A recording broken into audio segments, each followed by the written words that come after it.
Welcome back everyone to another review video. This time we're going to be talking about You. Yes, You. Nah, I'm joking. We're going to be talking about You, the TV show, Season 3. Just came out a couple of weeks ago and I just finished it yesterday. Overall, it was very, very good, and I'm going to just get into some points of the show, give my opinion on a few different scenes, on characters, like important moments. And this is what I do now. When I watch a Netflix show, I just take notes and I just write down my opinions on certain things, and then I make a video on it and I just talk to you about the show. So as I said, I took notes on my phone as I was watching and I've made a few points to talk about. So we're going to start off with Love Quinn. Love Quinn was the best character of Season 3. And the first thing that I wrote down in my notes about You Season 3 is the presence of love, how she is, how she acts, because instantly all I saw when I was looking at Love Quinn was a psychopath. And it made me compare her from the first time I saw her in Season 2, when all you would expect from her is that she's just this innocent girl and Joe was about to, try and get with her and ruin her life, maybe kill her, who knows.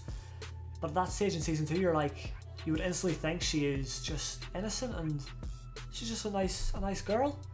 Which goes to show, and it goes to that old saying, never judge a book by its cover. When you take it into real life, outside of the show, it applies heavily.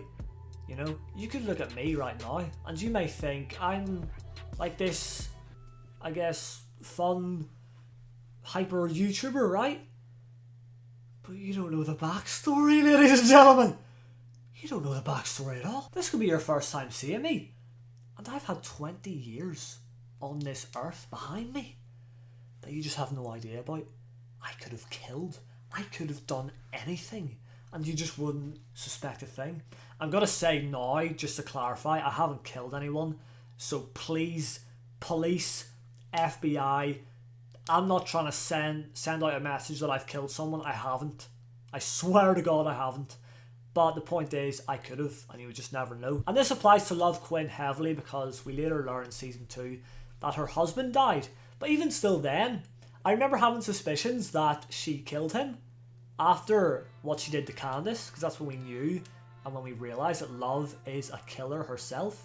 She is not innocent. That ending, by the way, of Season 2 was insane. The plot twist, masterpiece. But in Season 3, it is revealed that Love did in fact kill her husband. So yeah, she can kill without any problem. And we also learn that she can kill without any problem plenty of times in Season 3. So yeah, Love Quinn, in my opinion, is just as bad as Gold.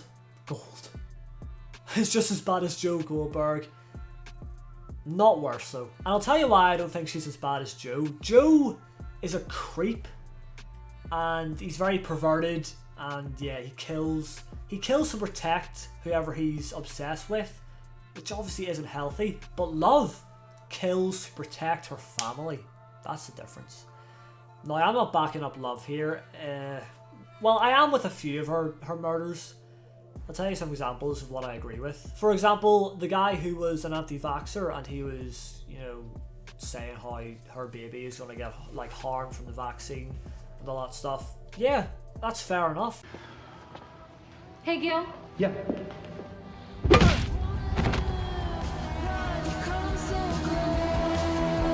So we'll say Natalie, the neighbour. Love killed her because she found out that she was trying to get with Joe. That's fine in my opinion. Nah, it is.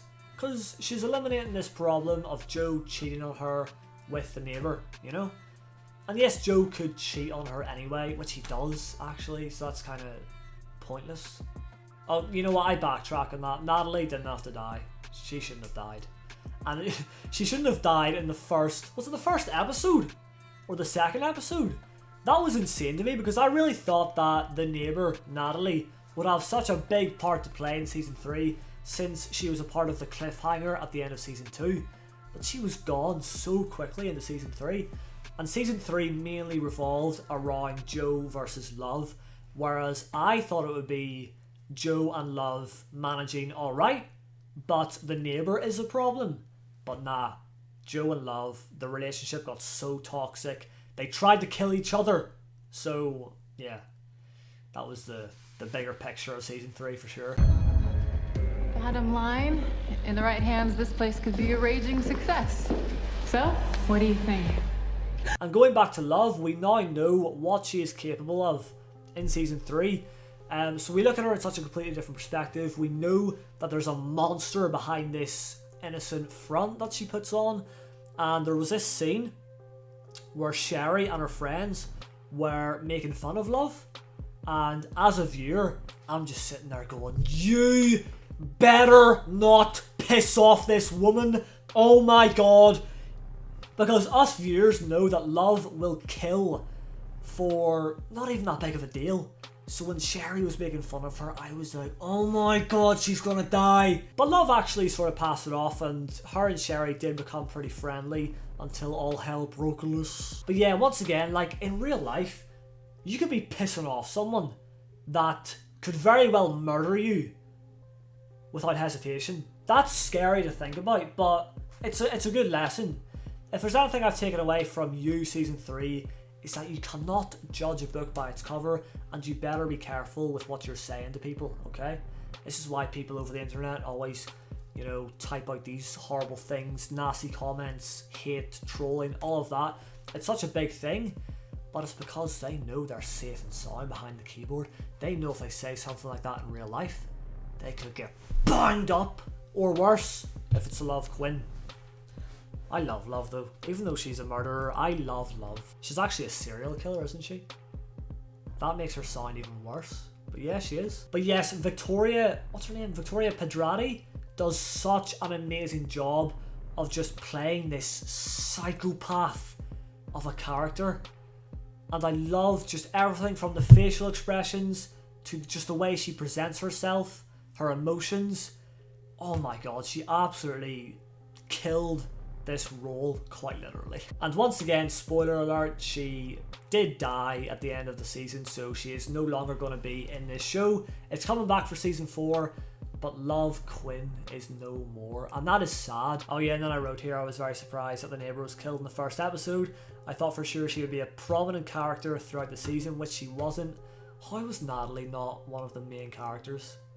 We waited over a year. Well, I watched You in June 2020. That's when I first started watching it. I always keep track of when I watch things. Finished season 2 in June 2020. So I've been waiting over a year to see what this neighbour is all about, and she died so quickly. She was still a prominent character because a lot of the storylines revolved around her, you know? I mean, that is the main reason why Matthew was such a big character. He was obsessed with finding out who killed his wife. And yeah, Natalie was still a big character even though she did die. I also wrote here that Love was a bigger problem than Joe this season. Joe is trying to change for his son, Henry, but Love can't control herself and keeps killing people, which drags Joe down because he has to help Love deal with the bodies. Now this is very much about the first half of the season, because Joe went a good while without killing anyone. You know, he was good in the first half of the season, trying to change, trying to become a good husband, a good father, and it was all until he met Marianne. That's when he just changed, you know, that's when he went back to his old ways, really. And in the first half of the season, Love just kept killing people over and over again. She definitely got a few kills within the first few episodes, so yeah, she was really holding Joe back, and this is when the relationship just started getting very toxic. I thought it would have been alright. For some reason, I thought it would have been alright, but no. Love goes on a murder spree and gets Joe to sort of deal with the bodies for her. So that's not a very nice thing to do. Oh, this was very interesting. 40, Love's brother, made his return in season 3, which was absolutely amazing to see. I very much liked his character in season 2 when he was alive. Obviously he's dead now, so it was all in Love's head, but even still, it was just nice to see him there. They were in the bath together though, which didn't sit right with me. But then again, it was all in Love's head, it wasn't real. But from the viewer's perspective, we're seeing a brother and a sister in the bath together, even though it's not real. So yeah, it was a weird one for sure. I'll be there. I'll be there. And we've actually seen this sort of thing happen with Joe many times throughout the first 2 seasons, where he's so crazy and mentally unstable that he always has these hallucinations. But this was the first time that Love Quinn herself had an hallucination. So we really saw her go from quite a calm, she was still a killer, but quite calm, quite normal. But then when she saw 40, she really, that was the point where she started to deteriorate and become crazy. And by the end of the season, she was a psychopath. In addition to being mother of the fucking year, I had to run interference on one of your fucking patterns. I killed Natalie for you. Shut up. Right, so now we're going to talk about when Love cheated on Joe with a new character called Theo. Theo was great. I really liked his character, and I was very scared when he did nearly die. I thought he did die at the end when Love hit him over the head. I thought that was it for him. And I was upset because I really did like him. But luckily he survived. We'll get to that later, but he's alright. But yes, when Love cheated on Joe with Theo, all I could think about is how Joe will kill Theo if he finds out. However, later on, Joe cheats on Love with Marianne, so now they're equal, and I was expecting Love to kill her when she found out. Here's the thing, Joe didn't give a shit about Love at this stage because he was so focused on Marianne. He was looking for a way out, so if he did find out that if he did find out that Love cheated on him with Theo, he would have been like, happy days, see you later, out of my life you go. It would have been a perfect excuse to get out of that relationship. However, if Love found out about Joe and Marianne, she would kill her. That's exactly what I said. And then later on we find out that she did find out that Joe was cheating on her with Marianne, and she nearly killed her. She didn't do it though, which was very good because Marianne did not deserve to die, but I definitely expected her to die. So yeah, close one there. One of the best scenes in my opinion comes in episode 8 when Joe and Love join Sherry and Kerry for a foursome. This was interesting because we saw that Love and Joe tried to get their relationship back on track by becoming polyamorous, alright? I think that's the word. Which means they have an open relationship and they introduce new people into their sex lives pretty much. So they have foursomes, threesomes, whatever it may be, just as long as it's not just them two, which I've heard about in real life. And I've seen it in other shows like Elite, for example. I don't know if you've seen that. I suppose if you've seen you've probably seen Elite. They're quite similar. But if not, then there are some threesomes in that show. And the reason is because the relationships just aren't working anymore and they need something to spice it up. But it always ends in such a bad way because it is pretty toxic, isn't it? Like, the whole sex part of it would be fun and exciting, but actually being in a relationship, which is what happens in Elite, just goes wrong. Obviously Joe and Love didn't get into a relationship with anyone, it was just purely sex, but it still ended very badly when Joe was having sex with Sherry and Love could tell that he was thinking about someone else while he was thrusting. That was very, very intense, you know, and a bad move on Joe. But of course he was thinking of Marianne, couldn't get her out of his head. And this leads to what I was talking about before, one of the best scenes of season 3. The foursome scene wasn't one of the best scenes, you know, it was alright, but the best scene is when Joe and Love have an argument and Love shouts out a bit too loudly that she killed Natalie, and that's when Sherry and Kerry overhear her and it all kicks off. I don't know what you think you heard. I thought they died as well. I thought Sherry and Kerry got killed by Joe and Love. Thankfully, they were alright in the end. You know, I didn't like them too much, really, because they were a bit obnoxious. Actually, they were very obnoxious, but I really wanted to see them make it out alive, so I'm very glad that they did. But it was very intense, and Joe very, very nearly lost that fight to Kerry. We didn't really see what Love was doing with Sherry. We just heard that they were fighting as well. There was a knife involved, but it ended with them two, Love and Joe, dragging out the bodies together.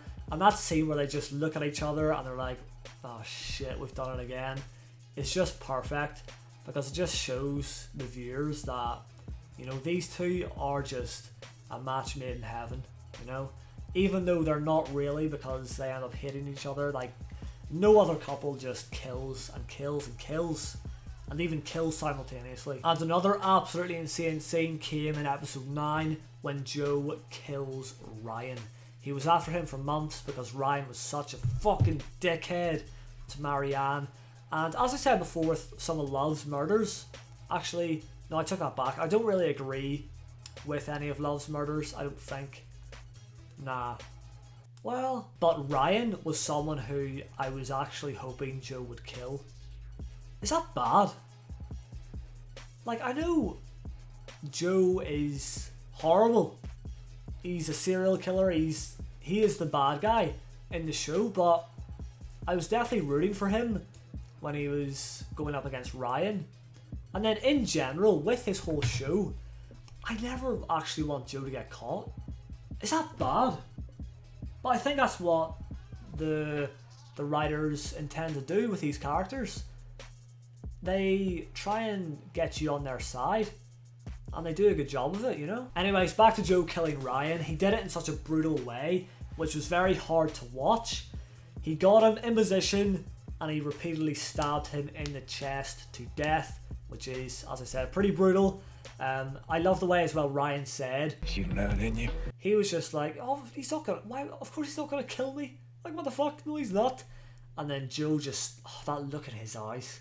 Penn Badgley is so good at portraying a fucking serial killer as well, just like Victoria, because you can just see the crazy in his eyes, the anger, the hatred, and he fucking does it. He stabs him over again. And it's tough to watch, but you know what? Fair play to him. And also in episode 9, another crazy scene was when Theo walked in to find Sherry and Kerry trapped in the box. Of course, Love did not kill Sherry. Joe did not kill Kerry, so they trapped them in the big old box, like Joe has done with plenty of victims over the years. But this time Love was in control, which was interesting to see, because we're so used to seeing Joe capture people down there, but it was mainly just Love this time, so that was cool. But Love, of course, knows what Theo saw, so she whacks him over the head, sends him flying down the stairs, and that's when I thought Theo was dead, which was heartbreaking to see. And I can't believe Love actually was able to do that to him, since she had feelings for him. But it goes to show that Love is just so sadistic. She has no remorse. That's the scariest thing about her. She will not hesitate to kill anyone. Literally anyone. I'm surprised that she didn't kill her own mum. But of course Theo ended up surviving. He was moving in the body bag, which Joe had to deal with at that stage. But Joe brought him to the hospital and let him live. And he got out okay. Pretty traumatized, but you know, better than dead, that's for sure. So I'm very glad that Theo got out safe and sound, but he just won't be in season 4 unless he tries to track down Joe for revenge. Even though Joe helped him, actually, it's Love that he should be getting revenge on, but she's dead, so Theo's pretty much done. They wrapped up his character nicely, not in the body bag. I mean, like, you know, storyline wise. Okay, so here comes the ending of the video, the ending of season 3, and we're going to talk about the biggest plot twist from this season. Joe knew what Love was growing in the back garden, so he prepared himself with the correct stuff, the correct ingredients to fight against it. So obviously the biggest scene at the end was Joe versus Love. Love literally paralyzes Joe, but he predicts this, he sees this coming, so he's able to, I think he just recovers, you know, quickly than he should have, and he was able to inject, what was it, ionite or something, some weird ass poisonous toxin or something, I don't even know. He injects it into Love's leg, and this is how Love dies and Joe wins. This was, you see, yet again, I'm so sad that Love has died, I really am. But she was so chaotic, and she was literally about to chop Joe's head off with a bloody, what's that, a cleaver? Like, she was insane. So yes, we learned that they were actually preparing to sort of kill each other for a while. They were just making preparations because they knew they couldn't trust each other, and the relationship was so dead. It was beyond saving. They would literally kill each other without hesitation, and Joe just outsmarted Love, and unfortunately for Love, she is no more because of Joe Goldberg. And here's the thing. Joe Goldberg always wins. I will forever stand by that statement. Alright? I'm pretty sure this show will end with Joe walking away from whatever mess he creates next, walking away as a free man. I swear to God, I can't even remember all the people he killed because the list is so long. But each and every time he gets away with it. And some people do come close to killing Joe and winning against him, but it just never happens. Like with 40 in season 2, 40 had the chance to shoot Joe, nearly did as well, but Joe still won. Even though the policeman shot 40, Joe still won. Peach Salinger had a gun. Joe still won. Do you know what I'm trying to say? Oh, and it was so sad as well seeing Joe give up his son Henry to Dante and his partner. And I just feel so bad for that kid because his parents were absolute psychopaths. He lost his mum by death and he's lost his dad by, well, because Joe needs to get the fuck out of America. So although the ending was sad for Joe and Love, it was very happy for plenty of the other characters. Theo recovered and is safe and sound, which is amazing. Sherry and Kerry got out alive and have recovered perfectly well. They're even trying to sell a book about the whole experience, trying to, become celebrities, which is classic Sherry and Kerry, but you know what? Good on them. Matthew is normal again after moving on from the death of Natalie, since Love got what she deserved in his eyes. That was just a nice bit of closure for him, and it was very nice to see him just healthy and looking well and normal. And it was also very nice to see that Dante and his partner were enjoying some time with Henry as well, showing the viewers that they're very, very happy to take Henry in and start a new family. Marianne got out alive and escaped Joe, which is amazing because even though Joe is in love with her, after a while of them being together, something will go wrong and he will end up killing her.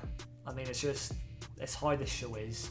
Joe Goldberg, when he obsesses over someone, you think that, since he loves her, that, he's never going to hurt her, but things go so wrong in his mind, as we saw with Love, and whoever he's with will most likely end up dying because Guinevere Beck, Love Quinn, and obviously now he's moved to Paris to start fresh because he has to. But I'm telling you, whoever he falls in love with in Paris, it's over for them.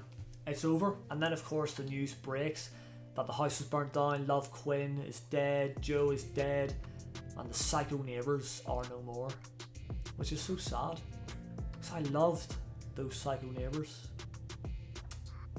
But again, I've got to think, like, in real life, if they were my neighbours and I found out what they did, would I be like, oh, I love them? I don't think so. I really don't think so. So that is it then for the review. I think I've covered everything that I wanted to talk about in the video. Let me know any thoughts and opinions you may have on Season 3 in the comment section down below, and we can have a nice wee discussion about anything to do with it. So yeah, overall out of 10, I would give this season a solid 8.5. Very, very good in my opinion. I've seen some other reviews and people seem to not really enjoy this season that much. A lot of people have said it was quite bad, quite boring, but I thought it was very thrilling, very exciting, and the ending was insane as well. So overall, very, very solid. 8.5 out of 10 for me. I just still can't believe that Love is really dead though. That character is forever gone.